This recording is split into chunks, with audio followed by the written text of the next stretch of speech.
This right here is a tutorial on how to make your own Miners Haven mod because I wanted to know how to do this. I figured out how to do this, and other people might want to know how to do this. So let's get started. As of September 19th, 2019, Bariza made Miners Haven open source. So before I begin, you can't make money off of this. It's going to be a separate Roblox game, but you can't make money off of it. That's not legal. That's not legal. So this will be link number 1 in the description. So click on this to get everything started. Now here on GitHub, these are going to be all the files you're going to need. So if you go to clone or download, just click download zip. You don't have to sign up, sign in, anything like that. I'm not sure how this works on Mac, but I think this is all the same stuff.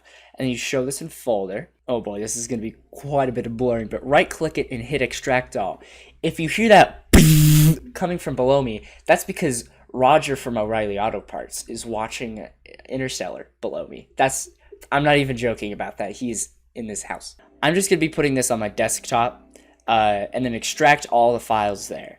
Okay, find it on my very zoomed in desktop because I don't want y'all peeking around. And then you'll see SRC, git ignore, Lua check, credits, license, and readme. I skipped over the only one you want to double click. So double click on minershaven.rbxl and that'll start to open up Roblox Studio and your project. I think you can actually hear Interstellar like full blast, like through this microphone. That's downstairs. Like that is a whole other floor. Okay, anyway, this is what your editor should look like right now. You might not have the Explorer, the properties, the output, the game, or the toolbox, but it should look like this big blank open space. That's normal. So as you probably read, today we are going to be learning just how to open the game, how to get it into Roblox Studio, how to get it working, and how to start editing and or making your own map. So this is going to become a series. I think next time I'm going to do droppers and upgraders and furnaces and all of that. I'm just going to be teaching step-by-step how to mod and create your own things in Miners Haven. I don't really expect this to reach a giant audience, but at the end, if all goes well, you guys can just start asking questions and I can start answering them and telling you how to get your own things in the game. Like for example, oh, how would I make a blaster that has chances of doing this and all these different things. So this is what your game should look like right now. If you hit play, you'll see your game looks like this. It's just a bunch of floating platforms everywhere. By the way, this version of Miners Haven is outdated. And when you try to enter in, it just gets stuck on loading forever. That's actually normal. What you need to do first is publish your game. So hit Alt-P on Windows. I have no idea what it is for Mac. And then create new place. And you can really name it whatever you want. You probably don't want it to be public at this time. You probably just want it to be private. None of this really matters. You can just name it Miners Haven modding, or I'm going to name it modding tutorial because that's what I'm going to be doing. All this, unless if you're thinking of publishing it the second you just downloaded this file, which you really shouldn't, you don't really need to mess with anything as long as it's on private. So just create the place and it'll start to upload. This shouldn't take too long. Yeah, there. It'll ask you to make money, which you're not allowed to do, so just hit done on that. That is so loud. That is so loud.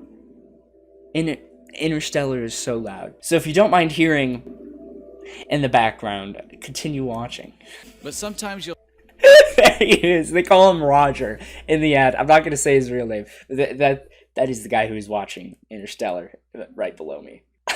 Roger. He's got the name Dave. I don't know the words. Okay, I'm getting off track. Anyway, Miners Haven mod. Where was I? Right. So now, if you refresh, I've got another Miners Haven mod test. That's just where I'm learning this as I go. I know quite a bit at this moment, but not a lot. Miners Haven modding tutorial. So that's what I just published. If you go to places, you can just open that up in a new tab. I do that by middle clicking. You just right click, open a new tab, and hit play. This is just to make sure it works. And without changing anything at all, even though the editor was completely blanked, or at least it looked that way, this is what it should look like. You can enter in, load in a new game file, and you've got your own Miners Haven. Again, outdated, but Miners Haven, nonetheless, I would not like the tutorial. So this is what you should be seeing. Now, you might be wondering, why don't you see this giant map, all these base plates? Why don't you see any of that in the editor? Because if you go into the editor, it's just blank. Well, that's what I'm here to tell you about. So let's go to server storage. And if you scroll down a little bit, you can find map. So let's drag that into the workspace. The map is, oh boy. You probably just got this big orange thing. I believe that has to do with their shaders. You can just click on really anything and hit F to focus on it. That's just a nice little keyboard shortcut to know. You can hit F to focus on anything, and it'll bring your camera right to that spot. So now we have your map. There's also a bunch of other things in the server storage. There's a lot of different storages. It picks up the map from the server storage and places it in the game. That's why you don't see it right when you load in. The reason why, instead of just having the map already in the game, that it takes it from the storage and puts it in the game is because you have two options when you join the game: either enter or play solo. And when you play solo, it has to load in the solo map on your own server. But it's the same game. It's not a totally different server. It's just the same game and loading in different maps with like 6 or 1 people in it. Also underneath server storage, you can go down here to Sets, Main, Tycoons, or really you can just drag the Sets folder into the workspace, and this will show you all the Tycoons if you want to have a better idea of where they are or move them around. If you want to move these ones around, you go to Sets, Main, and make sure you move Factory 1, like for example with Factory 1 in the fake bases and in the Tycoons. But I don't want the Tycoons up right now. I know where I'm at. So this is where the first player will spawn in the game. So I'm going to be putting things here so we can see the changes once we join the game. I know this because it is a sandy area, a giant square, and there's an island over here, typically with, well, I would say the masked man spawns over here sometimes, but we'll get into that on the masked man episode. So let's start making changes to the map, shall we? It might seem a bit complicated because you had to drag it out of the storage and into the game, but it's really not. So as an example of something just to put in the map, I'm going to be putting this guy that I modeled. Okay. This is just a little short backstory. I modeled this guy at like 12 in the morning because I'm like, I'm going to make a game where he plays a cop. And then I modeled him and rigged him up to the character and never did anything with it. Off topic, but that's why that happened. So let's say I just want to put him down on the map. He's not going to do anything. I just want him there because I love him. Well, first I'm going to paste him into the game. You see spawn up here. I'm going to drag him all the way down to where I want him to be. So that's about this area down here. And let's just say I want to put my good old cup friend down here. So, by the way, I'm using Control R to rotate him. You can click and drag him around. So, if you look right here in the Explorer, we have cup. We also have map. If you want the cup guy to be on the map, well, first I'm going to anchor him so he doesn't fall over. You drag the cup into the map.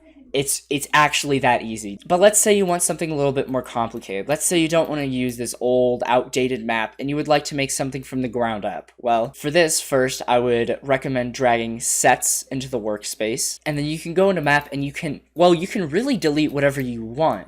You can do this by going into map and deleting everything inside of it. Now, you don't have to delete everything inside of it. Of course, there are some important things in the map that you probably want to leave there, such as like the leaderboard. But for the sake of the tutorial, I'm going to be taking all the jungle trees in the map and deleting them. And also, if you're ever wondering what something is on the map, you can just, again, click it and click F to focus on it. What is this model? Oh, it's a ladder. Now you know that.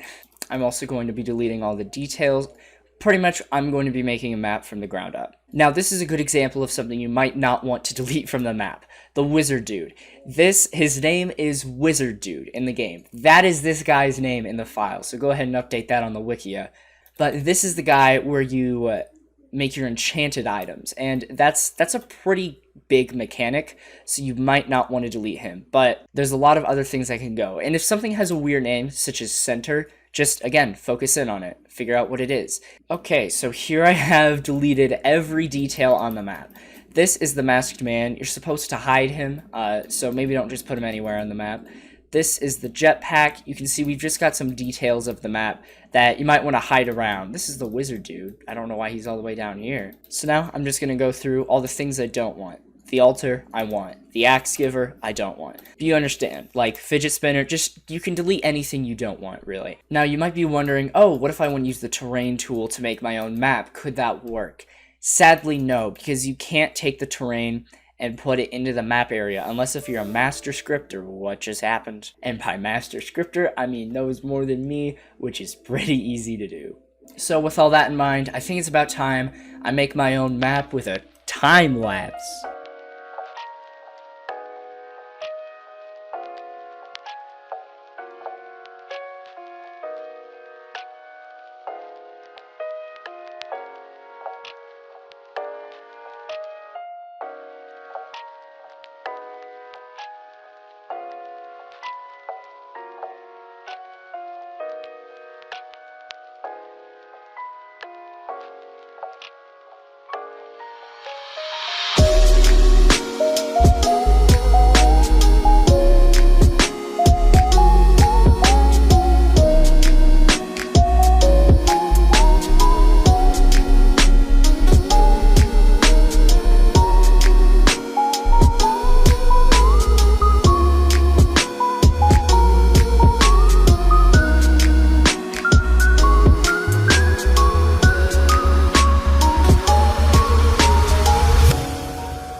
think that's all I really want to do now on this map. It's okay. It's not great.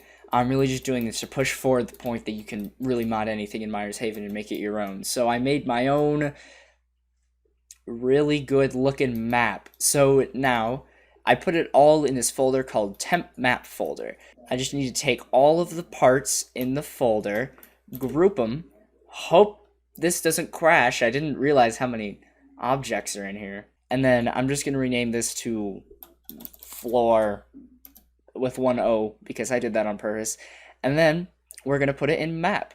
I'm going to delete my temp map folder, which you don't really need, and drag the net map into server storage. I forgot to put this part with the map. Can I get in here real quick? Map. Okay. Let's put the sets also back in the server storage. And now we're back where we were. I moved the masked man over there. We got Bariza's car floating in the sky. Let's publish this with Alt-P and hope this goes well. It's taking a little bit to load. We're joining the server now. And wouldn't you know it, the map didn't crash the server. We can enter in with our base. Mine gets expanded a little bit because I got them game passes, but the map worked. So you might have noticed that in the editor there was like an orange glow to everything. That's because that's just what the shaders look like in the editor. Like when it's day, it looks all bright and beautiful, and then at night it gets all dark and spooky. So I put I didn't really have any good spots for these guys. I put Iron Mine Chan and Big Mine guy over there. Put Box guy down there, and the wizard should be on the other side of this mountain. Of course, with the whatever that's called, leaderboards, I guess, in the middle on a giant mountain, which is kind of like a tradition on Miners Haven maps. You always got to have that in the middle. All right, let's see. And yep, you can still get all the enchanted stuff. Here's my base over here. So things are looking good. I could use a border around the map. I'll probably do that on my own time. Might make like a little montage for it. Oh, I forgot I also put Cup Guy down. Yeah, you know what? To finish this off, let's do a little something with Cup Guy. So first, let's move the map back into the workspace. Again, it looks way worse in the workspace because of the shaders not loading or whatever properly. Let's find Cup Guy. I'm going to do something a little complicated here to end the episode just to show you what's to come, okay? Okay. I'm going to copy this stuff from Iron Mine Chan, put it in Cup. So now we have item ID, and hitbox. Where's Cup? Cup is down here, okay? Very good, very good. I'm really just moving the hitbox. I'm going to reset this hitbox's orientation. So this is actually a pretty good way to show you what is to come in this series. We're going to be working with hitboxes. That's all I could really think of for this part. What size you should make a hitbox. What would fit the item you're making the hitbox for. This is just for a cup, guys, so the hitbox doesn't really matter too much for this. I'm going to set this transparency back to 1 so you cannot see it. We're going to be making brand new items, and let's see what I want this to give. Dr. Bariza machine, that's perfect. We're going to be working with different items and item IDs. That's a really lame thing to say. An item ID is just what number the item is in the game. But you wouldn't have known that if I hadn't have said that. We're going to be making just stupid stuff like this cup, I guess. I really don't know how I'm supposed to be advertising. I thought I published this. And, of course, we're going to be watching it all come together. So, thank you so much for watching. I'm going to turn off placement smoothing because I personally do not like it. Next episode, I believe, is going to be droppers. We're going to go into modeling a jocker. I said jocker. Anyway, we're going to go into modeling it, making the hitbox, rigging it into the game, making the colors work correctly with whatever team you are. And that's it. Bye-bye.